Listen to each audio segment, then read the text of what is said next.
നമ്മളേ പിന്നെ ചവിട്ടിയാൽ കടിക്കാത്ത പാമ്പുണ്ടോ? ഇല്ലല്ലോ. നമ്മൾ പാമ്പിനെ ചവിട്ടിയാൽ ആ പാമ്പ് തീർച്ചയായും കടിക്കും. അതുപോലെ തന്നെയാണ് ഒരു സ്ത്രീ എത്രത്തോളം ക്ഷമ ഉണ്ട് അത്രത്തോളം ക്ഷമിക്കും.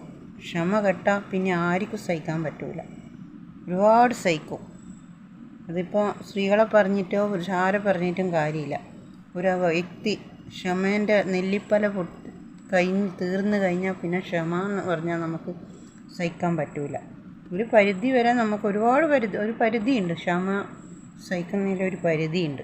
ആ പരിധി കഴിഞ്ഞാൽ ആർക്കും സഹിക്കാൻ പറ്റില്ല. പിന്നെ ഇന്നത്തെ സ്ത്രീകളായാലും എപ്പോൾ ആയാലും നമ്മളിപ്പോൾ ഒരു വീട്ടിലായാലും എവിടെയാലും തളച്ച് ഇടുന്ന അതൊരു ശരിയല്ല. പക്ഷേ അവർക്കതായ അവരുടെ സ്വപ്നങ്ങളുണ്ട്, ആഗ്രഹങ്ങളുണ്ട്. അവർക്കും നല്ല രീതിയിൽ ജീവിക്കണം എന്നുണ്ട്.